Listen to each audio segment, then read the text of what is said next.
Yo, what's going on, guys? Mr. Brood here. Today, we are going to be breaking down the new Season 2 map of Arathi Basin. I'm going to be doing a little bit different to my usual videos. I've pre recorded some gameplays.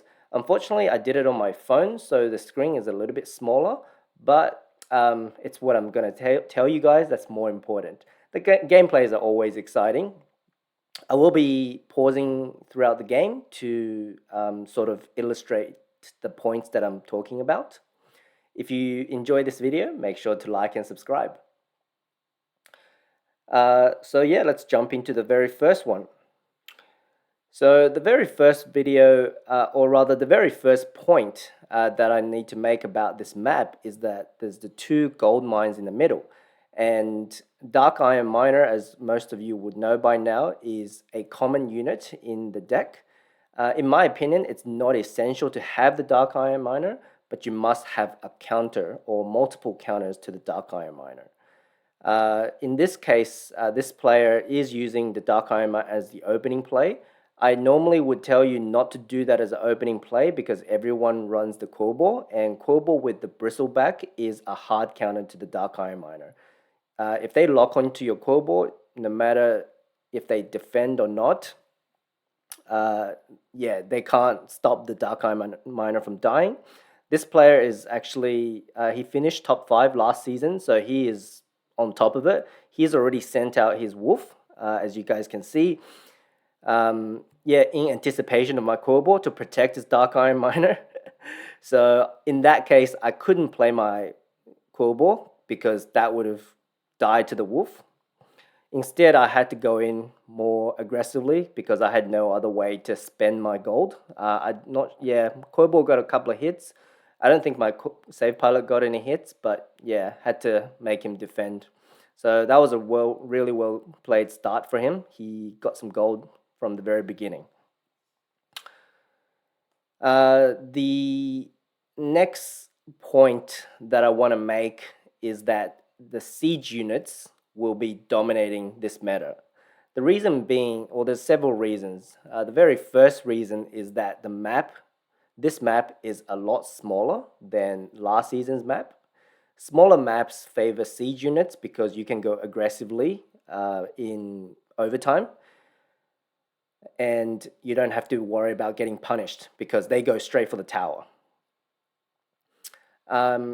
I think that especially after fortification and dragon towers are gone, siege units will even be stronger. Right now, as you guys can see, I'm using my Baron Sappers deck in this matchup, and even though I think he's a couple of levels higher than me, we are still keeping it very close, and we can still pile on the pressure.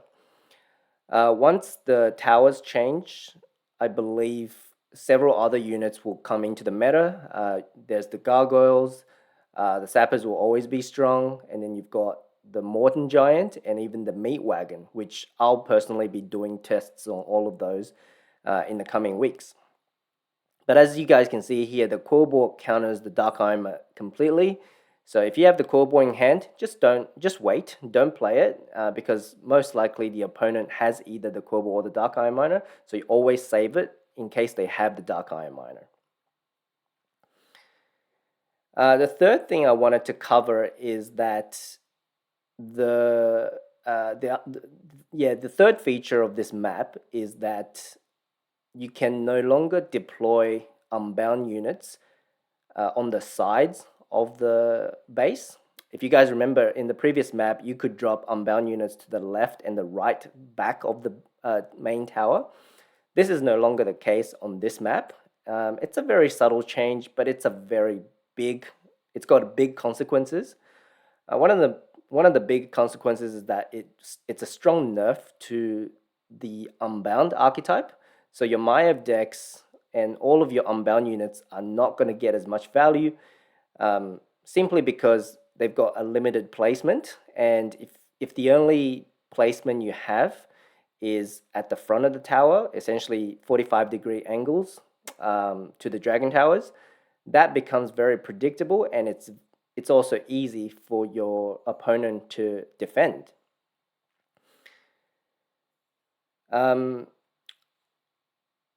yeah, as you can see, this is a really tough matchup. He's got Blizzard, Safe Pilot, and also Chain Lightning. So I really had to focus extremely hard to try to find the best timing and the optimal way to get my sappers on the tower. The other thing I want to mention, just to carry on to the third point, yeah, because of the way that they can't put unbound units behind the tower, it's important to have at least one unit in every build that's sort of like a range AoE unit that has crowd control. So in my Sappers deck, for example, I've got the Plague Farmer. It's got an extra splash range. It's got poison. It's got yeah, just a very long range that can target a wide range of areas. So when they have a push coming in, it funnels through the narrow bridge. Actually, yeah, it was a very close game, but I didn't come away on top for this one. But essentially, yeah, the bridge control allows you. It makes sense to have one crowd control unit that will get a lot of value on defense, and they won't get sniped by unbound units in this map. So this is the next match that I'm going to show you guys that'll help illustrate my next points. As you can see here, his opening play was the Dark Iron Miner. I didn't have Corbo in this deck because I was running the Dark Iron Miner as well. I was playing my Hogger deck, and essentially I immediately send the Prowler down to try and help kill his Dark Iron Miner as soon as possible. So the next point I want to talk about is that the spells are what's dominating the meta right now. The strongest deck in the meta right now, in my opinion, is the Jaina, Execute, or Spell Cycle decks. You've got Blizzard Execute that are commonly run, and it does a lot of damage to side towers, and it does a lot of damage to the main towers as well because of the fortification. So yeah, that makes it really, really strong. And as you guys can see, he's got a huge push coming. I've got the Polymorph as well, so a lot of people is carrying two spells in their decks. I've got Polymorph and Blizzard in this case, and as you can see, I don't know how many units there are, but if you just do your spells, and Save Pilot counts as a half spell, and yeah, that pretty much will win you a lot of defensive battles. So no matter how big their push is, it's all about just coming down. Well, if they don't take your side tower, it's all about just coming down the bridge, which to my next point, the fifth feature of this map is the lanes are very small, especially on the bridge. As you guys can see, the bridge path, for some reason, the lanes feel even smaller, and all your enemy units will converge through the bridge. Flying or ground, they have to just converge, and that gives you room to Save Pilot, Blizzard, Polymorph, get so much value from your AoE spells, which makes defensive decks very, very strong in this meta. That's your Barons, that's your Janus. On the other hand, it does make some leaders that were popular last season not as strong. The three that I have on the top of my head are Murkai, Maiev, and General Dracosath. Those, they're either unbound or just spam decks, like the Murkai. And then you've got the single lane beatdown decks, which just have to stack troops and converge to the middle, or that bridge rather, to the left. And that's really hard to win because your opponent's going to get so much value and just easy defense. This player has level 9 and 10 units. He's also one of the, I think he's top 20 last season. He's actually playing a very interesting build with Tyrion and Corehounds. I haven't seen any Corehounds in any battles, I think, last season at all. And I've seen quite a few already this season. But yeah, this is probably one of the matches where I played. I had to play really, really good defense. If it wasn't for this map, I probably would have lost to his push within the first 90 seconds. But because of the bottleneck of this map and my spells, I was able to defend even at a level disadvantage. In this case, my Griffin's kind of acting as my defensive anchor. And because he can't really blizzard that, it's a -2 trade. He has to, yeah, wait for me to fly out and save pilot. He doesn't have a big spell anyway, but yeah, it's not good to blizzard a Griffin either way. Anyway, the next point, the sixth point I want to make about this map is that dual lane builds will be a lot better than single lane builds. So, as an example, this battle shows him using Core Hounds. Core Hounds is super popular because of how tank it is. They fixed the internal bonds. I'm just going to pause it here because the battle's about to end. Because they fixed the internal bonds, it's really hard to deal with tanky units that are slow and walking both lanes. It's important to work out what your strategy is. So in this case, once Dragon Tower is gone, his deck is even going to be stronger. Dragon Tower is helping me with my defense. In this case, he decided to sort of, go converge to the middle continuously. So that's giving me defensive value. You can replace the Core Hounds with, Footmen, Warsong Grunts are the two that I come in mind, depending on your levels. But I think Core Hounds will be popular because of the Eternal Bond talent that they have.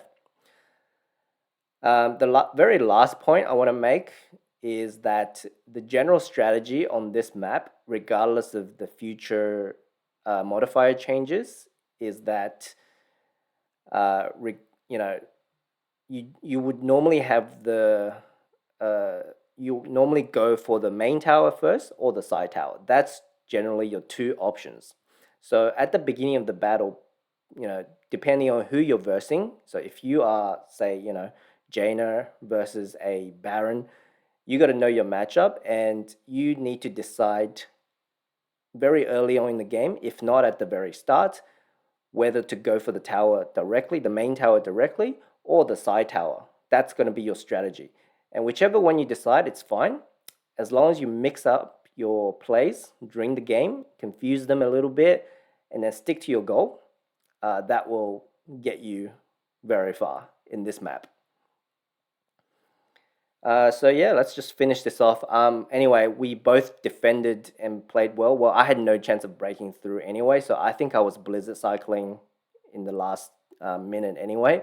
But yeah, he didn't have a big spell, so we were lucky there to pull out the victory. To finish things up, I'm going to show you guys the top 4 leaders that I'm currently using, and which I believe are going to be the strongest 4 for this season, at least for myself. So it's Baron, Jaina, Hogger, and Tyrion. So those are the 4 that I'm going with, factoring into the future modifier changes as well. I've already shown my Baron Sappers deck, but I mean, depending on how things go, I think I'd probably change up to a more traditional Baron deck because my Sappers deck is a bit under-leveled, so I don't know how far I can go. Actually, I'll just show you on this page. It's probably clearer to show the team composition. I won't go into the talents in more detail. I'll try to get to each team in the coming days and weeks, and yeah, do it in more detail. But this is the current Baron deck. It's always going to be strong, as you know, Baron, because the skeleton mages are kind of like a dual lane thing by nature.